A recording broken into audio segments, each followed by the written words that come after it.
Wild love. രചന Jasmine. അവതരണം സാലിം കരുളായി. രണ്ടുപേരും നന്നായി ഉറങ്ങി. രുദ്രൻ നെഞ്ചിൽ പതിഞ്ഞു കിടന്ന് ഈശു ഉറങ്ങുമ്പോൾ അവൾ ചേർത്ത് പിടിച്ച് പൊതിഞ്ഞുകൊണ്ട് അവൻ ഉറങ്ങി. നല്ല സുഖം ഇറക്കും. ഒരാഴ്ചയ്ക്ക് ശേഷമുള്ള ഉറക്കും. സമാധാനത്തോടെ, നിറഞ്ഞ മനസ്സോടെ, സന്തോഷത്തോടെ. ആ കിടന്ന ദേവി വന്ന് വാതിൽ തട്ടി പിടിക്കുമ്പോഴാണ് ഉണർന്നത്. രുദ്രൻ കണ്ണു തുറന്ന് അടുത്ത് കിടക്കുന്നവളൊന്ന് നോക്കി. അവനെ നഗ്നമായ നെഞ്ചിൽ മുഖമമർത്തി വെച്ച് അവനെ ചുറ്റിപ്പിടിച്ചുകൊണ്ടാണ് കിടപ്പ്. രുദ്രൻ ഒരു ചിരിയോടെ അവളുടെ കൈ പതിയെ അടർത്തി മാറ്റി. അവളുടെ നെറ്റിയിലൊന്ന് ചുംബിച്ച ശേഷം എഴുന്നേറ്റ് പോയി വാതിൽ തുറന്നു. കഴിക്കേണ്ടേ? വരാം. മോളുറങ്ങുവാണോ? രുദ്രൻ വാതിക്കലിൽ നിന്നും ഒന്ന് മാറിയത് ദേവി അകത്തേക്ക് കിടന്നു. ചെരിഞ്ഞു കിടന്നുറങ്ങുന്ന ശിവന്റെ അടുത്തേക്ക് ദേവി നടന്നു. അവളുടെ കവിളിൽ പതിയെ തലോടി. അത് നോക്കിക്കൊണ്ട് രുദ്രൻ ബാത്റൂമിൽ കയറി. ദേവി ശിവന്റെ മുഖത്തെ മുറിവിലേക്ക് നോക്കി. അതിലൂടെ ഒന്ന് കൈകൊണ്ട് തലോടി. അവളുടെ കണ്ണ് നിറഞ്ഞു. എന്തോരം വേദന അവൾ സഹിച്ചു കാണും. നിറഞ്ഞ കണ്ണുകൾ ഒഴുകി തുടങ്ങിയപ്പോൾ പെട്ടെന്ന് റൂമിൽ നിന്നും പുറത്തേക്ക് നടന്നു. രുദ്രൻ ബാത്റൂമിൽ നിന്ന് ഇറങ്ങുമ്പോൾ ദേവി റൂമിലില്ല. ഇശു നല്ല ഉറക്കമാണ്. രുദ്രൻ അവൾക്ക് അടുത്തേക്ക് വന്ന് അവളുടെ അടുത്തിരുന്നു. ഇഷ. പതിയെ അവളുടെ കവിളിൽ അവനൊന്ന് തട്ടി. ഇശു കണ്ണു ചിമ്പി പതിയെ കണ്ണു തുറന്നു. മുന്നിലെ രുദ്രനെ കണ്ടതും അവളുടെ കണ്ണുകൾ പിടർന്നു. അവനൊന്ന് ചിരിച്ചു. ഇശു കഴിക്കണ്ടേ? അവൻ സ്നേഹത്തോടെ ചോദിക്കുമ്പോൾ അവൾ കണ്ണ് ചിമ്മി. എന്നാ എണീക്ക്, നമുക്ക് പോയി കഴിച്ചിട്ട് വരാം. അതോ ഇങ്ങോട്ട് കൊണ്ടുവരണോ? സർജറി കഴിഞ്ഞിട്ട് ഒരാഴ്ചയല്ലേ ആയിട്ടുള്ളൂ. ഇവിടുന്ന് കഴിക്കുന്നതല്ലേ നല്ലത്. രുദ്രൻ പറയുമ്പോൾ ഇശു ചുണ്ടുപിളർത്തി അവനെ നോക്കി. ഇന്നൊരു ദിവസം താഴെ നിന്ന് കഴിക്കാം. എല്ലാവരുടെ കൂടെ ഇരുന്ന് കഴിച്ചിട്ട് കുറേ കാലമായ പോലെ തോന്നാണ്. പ്ലീസ് ഇച്ച, ഇന്ന് താഴെ നിന്ന് കഴിക്കാം. നാളെ തൊട്ട് എല്ലാം ഇവിടുന്ന് കഴിക്കാം. യേശു പറയുമ്പോൾ രുദ്രൻ അവളുടെ നെറ്റിയിലൊന്ന് ചുംബിച്ചു. സമ്മതം. അവൾ എന്ത് പറഞ്ഞാലും സമ്മതമാണ്. യേശു ബെഡിൽ നിന്ന് എഴുന്നേറ്റിരുന്നതും അവനൊരു ചിരിയോടെ അവളെ കയ്യിൽ കോരിയെടുത്ത് ബാത്റൂമിൽ കൊണ്ടുപോയി. ഫ്രഷായി ഇറങ്ങി രുദ്രനും ഒരു ടീഷർട്ടും ഇട്ട് യേശുവിനെ ചേർത്ത് പിടിച്ച് പുറത്തേക്ക് ഇറങ്ങി. അവൾ നടന്നോളാന്ന് പറഞ്ഞത് കൊണ്ട് തന്നെ അവൻ പിന്നെ നിർബന്ധിച്ചില്ല. താഴെ എത്തിയപ്പോൾ എല്ലാവരും അവരെയും കാത്ത് ഡൈനിങ് ടേബിളിൽ ഇരിക്കുന്നുണ്ട്. അവളൊരു ചിരിയോടെ അങ്ങോട്ടേക്ക് നടന്നു. രുദ്രൻ അവളെ ചേർത്ത് പിടിച്ച് ഒരു ചെയറിലെത്തി. ഇതാ മോൾ, ഇത് കഴിച്ചോ. അവൾക്ക് മുന്നിലേക്ക് ദേവി ഒരു പാത്രം നീക്കി വെച്ചതും അവൾ അതിലേക്ക് നോക്കി. പൊടിയരിക്കഞ്ഞി. അവൾ സങ്കടത്തോടെ ദേവിയെ നോക്കി. പിന്നെ രുദ്രനെ. അവളുടെ ആ നോട്ടം കണ്ടതും അവൻ കഞ്ഞി മാറ്റി വെച്ച് ഒരു പാത്രത്തിലേക്ക് ഒരു ചപ്പാത്തിയും കുറുമയും ഒഴിച്ച് അവൾക്ക് നേരെ നീട്ടി. ഈശ്വരി ചിരിയോടെ അവനെ നോക്കിയപ്പോൾ രുദ്രൻ അവളുടെ നെറ്റിയിൽ അമർത്തി ഒന്ന് മുത്തി. ഈ ആഴ്ചക്കാലം കഞ്ഞി തന്നെയായിരുന്നു. ഒന്നും പറയാതെ എന്താണോ കൊടുക്കുന്നത് അത് കഴിക്കും. ബാക്കിയാക്കുകയോ വേണ്ടെന്ന് പറയുകയോ ചെയ്യാറില്ല. വീട്ടിലേക്ക് വന്ന ഇഷ്ടമുള്ളത് കഴിക്കാമെന്നൊരു പ്രതീക്ഷ അവളുടെ ഉള്ളിലുണ്ടായിരുന്നു. അതാണിപ്പോൾ ഇല്ലാതായത്. ഇനി കുറച്ചെന്തെങ്കിലുമൊക്കെ കഴിക്കാമോ? അവൾക്ക് നേരെ ചപ്പാത്തിയുടെ പ്ലേറ്റ് നീക്കി വെച്ചതും ദേവിയുടെ നോട്ടം അവനിലേക്ക് വന്നു. അതുകൊണ്ട് അവൻ്റെ ആ മറുപടി അവർക്കുള്ളതായിരുന്നു. കൂടുതലൊന്നും കഴിച്ചില്ല. ഒരു ചപ്പാത്തിയും കട്ട് ചെയ്ത് വെച്ച ഫ്രൂട്ട്സുമാണ് കഴിച്ചത്. കഴിക്കലൊക്കെ കഴിഞ്ഞ് എല്ലാവരും കൂടെ ഹാളിലേക്ക് കൂടിയിരുന്നു. ദേവിയും മോഹനും സെറ്റിയിലിരിക്കുന്നുണ്ട്. ദേവിയുടെ മടിയിലേക്ക് റോണ കിടക്കുന്നുണ്ട്. റോണി മോഹന്റെ കാലിനോട് ചേർന്ന് നിലത്ത് സെറ്റിയിലേക്ക് ചാരിയിരിക്കുവാണ്. രുദ്രനും ഇശുവും അവർക്ക് ഓപ്പോസിറ്റുള്ള സെറ്റിയിലിരിക്കുവാണ്. രുദ്രൻ നെഞ്ചിൽ തലവെച്ച് അവനോട് ചേർന്നാണ് ഇശുരിക്കുന്നത്. അവളോട് ചേർന്ന് കണ്ണനും. ആനി വിളിച്ചോ? ദേവി ചോദിക്കുമ്പോൾ ഇശു രുദ്രന്റെ നെഞ്ചിൽ കിടന്നുകൊണ്ട് തന്നെ തല കുലുക്കി. എന്നാൽ എനിക്കിപ്പോഴും അവളുടെ മാറ്റം അംഗീകരിക്കാൻ കഴിയുന്നില്ല. പെട്ടെന്ന് ബോധം വരാൻ എന്താവും കാരണം? മോഹനൊരു ആലോചനയോടെ പറയുമ്പോൾ എല്ലാവരുടെ മുഖത്തും അതേ ഭാവം തന്നെയായിരുന്നു. എന്നാൽ രുദ്രന്റെ ശ്രദ്ധ മാത്രം അവന് നെഞ്ചിൽ ചാരിയിരിക്കുന്നവളിലായിരുന്നു. അവളുടെ തലയിൽ തലോടിയും ഇടയ്ക്കിടയ്ക്ക് നെറ്റിയിൽ ചുംബിച്ചും അങ്ങനെ ഒരാഴ്ചത്തെ കടം വീട്ടി കൊണ്ടിരിക്കുവായിരുന്നു. ചിലരങ്ങനെയാവും മാഹിയേട്ട. അവർക്ക് ഇപ്പോഴാവും അവളുടെ മോളുടെ വില മനസ്സിലായത്. അതിനവളുടെ ജീവിതത്തിൽ വേറെ വല്ല കാരണങ്ങളും കർത്താവ് കാണിച്ചു കൊടുത്തിട്ടുണ്ടാവും. എന്തായാലും എല്ലാം നല്ലതിനായല്ലോ, അത് മതി. ദേവി പറയുമ്പോൾ എല്ലാവരുടെയും മുഖത്തൊരു ആശ്വാസം തന്നെയായിരുന്നു. എന്നാൽ കണ്ണൻ നോക്കിയത് റോണിയെയാണ്. ഒന്നും മിണ്ടാതെ എന്തോ ആലോചിച്ചുകൊണ്ട് ചിരിക്കുന്ന റോണിയെ. ചേച്ചി. കണ്ണന്റെ ശബ്ദം കേട്ടും ഇശു രുദ്രന്റെ നെഞ്ചിൽ ചാരിക്കൊണ്ട് തന്നെ അവനെ നോക്കി. കണ്ണന്റെ നോട്ടം റോണയിലാണ്. ആ ചേച്ചി കാണണം. എന്തൊക്കെയായിരുന്നു. ചേച്ചിയുടെ മമ്മയും പപ്പയും ഭക്ഷണം കഴിക്കാൻ വിളിക്കുന്നു. ഭക്ഷണം കൊണ്ടു കൊടുക്കുന്നു. റൂമിലേക്ക് വിളിക്കുന്നു. ഓ, ഭാവി മരുമകനല്ലേ, അവരെ കയ്യിലാക്കാൻ നോക്കായിരുന്നു. കണ്ണൻ പറഞ്ഞു വന്നത് മനസ്സിലായതും എല്ലാവരും റോണിയെ നോക്കി. അവിടെയാണല്ലോ ഇനി മരുമകന്റെ സ്ഥാനം. മൂത്ത മരുമകന്റെ ഭാഗത്ത് നിന്ന് പിന്നെ ഒരിക്കലും അങ്ങനെയൊന്നും ഉണ്ടാവില്ല. അവരുടെ മുഖത്തേക്ക് തന്നെ നോക്കിയെന്നാണ് സംശയം. അപ്പോഴാണ് പിന്നെയത്. എന്നാലും നിങ്ങളാരും കണ്ടില്ലല്ലോ. ഞാൻ അത് തന്നെ നോക്കി നിൽക്കുമായിരുന്നു. എന്തൊരു ഒലിപ്പിക്കലായിരുന്നു. കണ്ണനൊരു ചിരിയോടെ പറയുമ്പോൾ ആ ചിരി രുദ്രനിലേക്ക് അടക്കം പടർന്നു. റോണി മാത്രം കണ്ണനെ തുറച്ചു നോക്കി. ഞാൻ അങ്ങനെയൊന്നും കരുതി ചെയ്തതല്ല. അവരെ എഴുതിയുടെ പേരൻസ് അല്ലേ എന്ന് കരുതി പറഞ്ഞതാ. അവരോട് നല്ല രീതിയിലല്ല പെരുമാറുന്നതെങ്കിലും ഞാൻ യേശുവിനെ കേട്ടിയിരിക്കും. റോണി പറയുമ്പോൾ കണ്ണൻ അതിനൊന്ന് പുച്ഛിച്ച് വിട്ടു. ഓ പിന്നെ എന്നൊരു ഡയലോഗ്. എന്നിട്ട് നിനക്ക് മാത്രം അങ്ങനെ ഒരു തോന്നൽ വന്നത്? എനിക്കും അവരുടെ ഇടതിയുടെ വീട്ടുകാരല്ലേ, റോണക്കും അതെ. എന്നിട്ട് ഞങ്ങളൊന്നും അവരെ നോക്കുപോലും ചെയ്തില്ലല്ലോ. എന്തിനധികം പറയുന്നു? അവരുടെ മൂത്ത മരുമകൻ ഇരിക്കുന്നത് കണ്ടില്ലേ? ഒന്ന് തിരിഞ്ഞ പോലും അവരെ നോക്കിയിട്ടില്ല. അച്ഛനും അമ്മയാണെങ്കിൽ ഒരു ചിരിയിൽ ഒതുക്കിയെല്ലാം. പിന്നെ നിനക്ക് മാത്രം ഇത് പ്രത്യേകത, അതാണ് എനിക്ക് മനസ്സിലാവാത്തത്. കണ്ണനൊരു നീണ്ട പ്രസംഗം തന്നെ പറഞ്ഞു നിർത്തി. പിന്നെയും എന്തോ പറയാനായി വാതുറന്ന കണ്ണൻ്റെ റോണി പൊത്തിപ്പിടിച്ചു. നിർത്തിക്കോ, അതാ നിനക്ക് നല്ലത്. കണ്ണൻ്റെ പൊത്തിപ്പിടിച്ചുകൊണ്ട് റോണി പറയുമ്പോൾ കണ്ണൻ അവൻ്റെ കൈ പിടിക്കാൻ ഒരു ശ്രമം നടത്തി. റോണി നിലത്ത് മുട്ടുകുത്തിയിരിക്കുവാണ്. കണ്ണൻ സെറ്റിയിലും രണ്ടും കൂടെ എന്തൊക്കെയോ കാട്ടിക്കൂട്ടുന്നുണ്ട്. മതിയടാ മതി. ഒരാളങ്ങോട്ട് വാരാൻ കിട്ടിയ പിന്നെ അയാളുടെ പുക കണ്ട് അവൻ അടങ്ങും. മോഹനും കൂടെ പറയുമ്പോൾ രണ്ടുപേരും തല്ലി നിർത്തി. ഞാൻ പറഞ്ഞത് ശരിയല്ലേ? എനിക്ക് ഇവൻ്റെ ബഹുമാനം അധികവിനെയൊക്കെ കണ്ടപ്പോൾ അങ്ങനെ തോന്നി. അതിലൊരു തെറ്റ് എനിക്ക് തോന്നിയില്ല. ചേച്ചിക്ക് തോന്നുന്നുണ്ടോ? കണ്ണൻ പറഞ്ഞുകൊണ്ട് യേശുവിനെ നോക്കി. യേശു ഒന്നും മിണ്ടിയില്ല.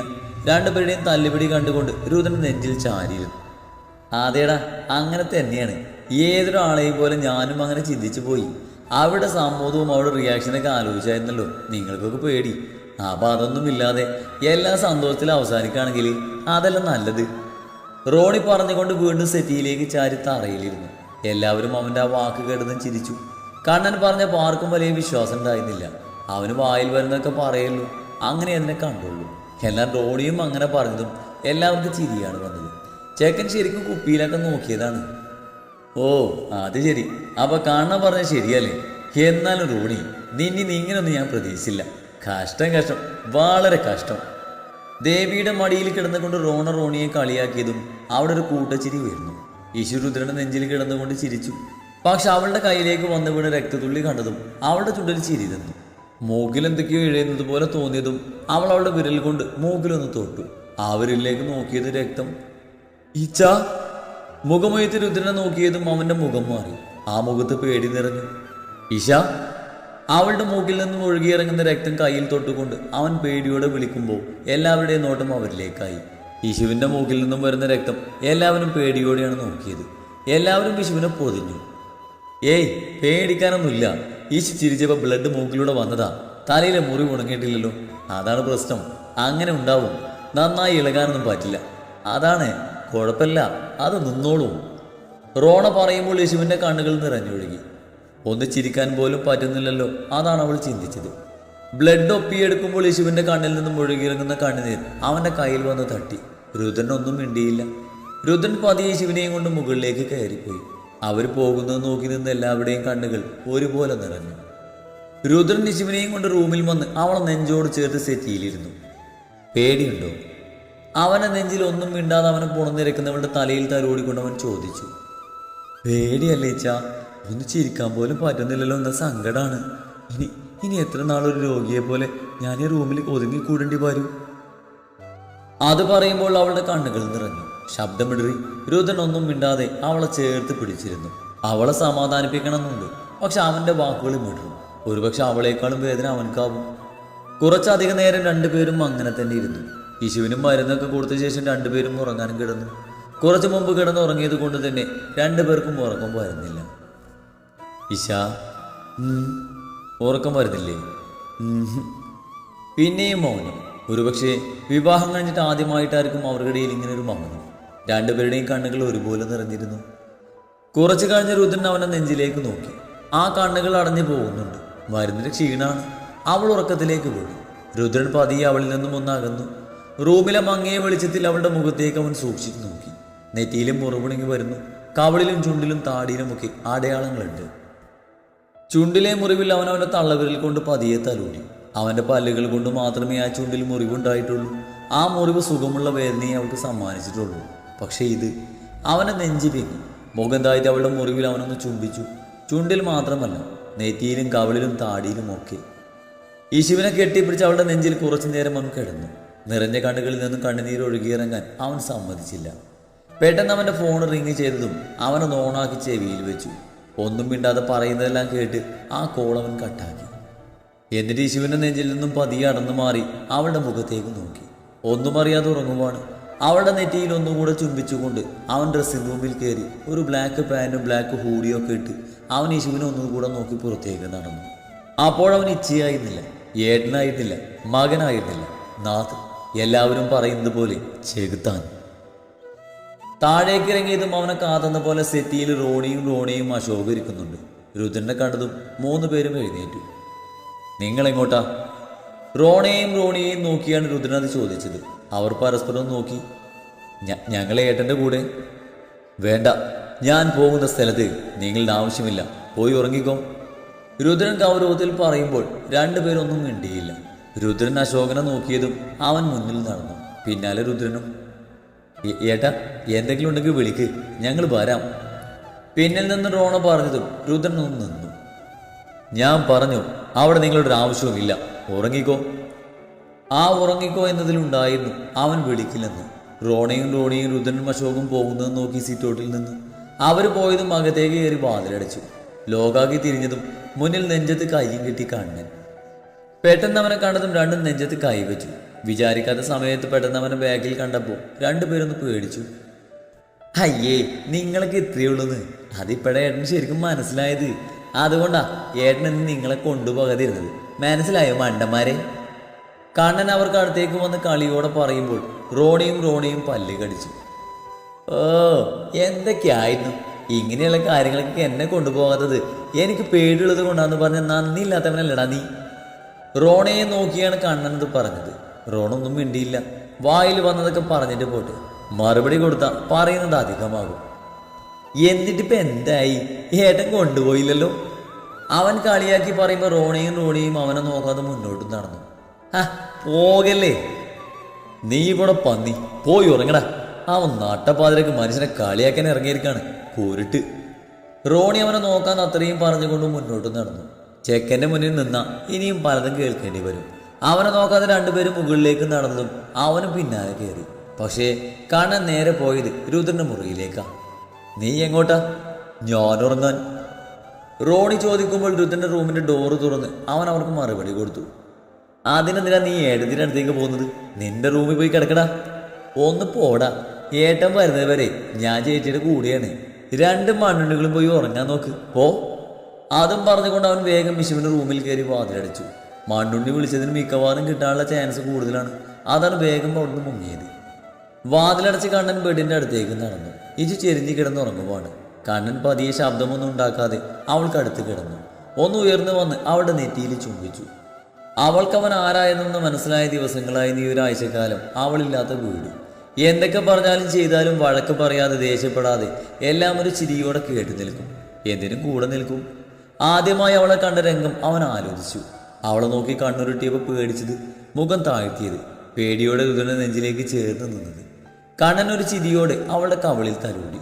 അവളെ നോക്കിക്കൊണ്ട് അവൻ്റെ കണ്ണുകൾ അടങ്ങി. അശോക് വണ്ടി നിർത്തി. രുദ്രനും അശോകും കാറിൽ നിന്നിറങ്ങി. അവർക്ക് പിന്നാലെ തന്നെ അവൻ്റെ ഗാർഡ്സും ഉണ്ടായിരുന്നു. അവരെ പുറത്തു നിർത്തി രുദ്രൻ മുന്നോട്ട് നടന്നു. അവൻ പോകുന്നത് നോക്കി അശോക് കയ്യിലെ വാച്ചിലേക്ക് നോക്കി. സമയം രാത്രി 1 മണി. രുദ്രന്റെ വിരൽ ആ വീട്ടിലെ കോളിംഗ് ബെല്ലിൽ അമർന്ന നിമിഷങ്ങളോളം. ഇരുട് നിറഞ്ഞ ആ വീട് മൊത്തം പ്രകാശം പരന്നു. അത് കണ്ടതും രുദ്രൻ അവൻ്റെ കൈ പിൻവലിച്ചു. വാതിൽ തുറന്നതും രുദ്രൻ അകത്തേക്ക് കയറി. വാതിൽ തുറന്ന സമയം തന്നെ അകത്തേക്ക് തന്നെ തട്ടിമാറ്റി കയറി വന്നതും സെറീനൊന്നും ഭയന്ന് പിന്നിലേക്ക് നീങ്ങി നിന്നു. രുദ്രൻ ആരെയും നോക്കാതെ സെറ്റിയിൽ പോയി കാലിന് മുകളിൽ കാല് വെച്ചിരുന്നു. അപ്പോഴേക്കും ശബ്ദം കേട്ട് എല്ലാവരും ഓരോരോ ഭാഗത്തു നിന്ന് വന്നിരുന്നു. സോറി, എല്ലാവരും ഉറങ്ങുമായിരുന്നല്ലേ? ബുദ്ധിമുട്ടിച്ചതിൽ ക്ഷമിക്കണം. എനിക്ക് കിടന്നിട്ട് ഉറക്കം വരുന്നില്ല, അതാ ഇപ്പം തന്നെ പോകുന്നത്. രുദ്രൻ സെറ്റിയിൽ നിന്ന് കൊണ്ട് തന്നെ പറഞ്ഞു. അവനെ കണ്ട ഞെട്ടിലായിരുന്ന എല്ലാവരുടെയും മുഖത്ത് സ്റ്റൈലിഷ് ആക്ടർ രുദ്രനാഥ്. അതും ഈ സമയത്ത്. രുദ്രൻ ഒരു ചിരിയോടെ സ്റ്റെയർ ഇറങ്ങി വരുന്ന സ്റ്റീഫനെ നോക്കി. ഒരു ചിരിയോടെ ഒന്നുകൂടെ സെറ്റിയിലേക്ക് ചാരിയിരുന്നു.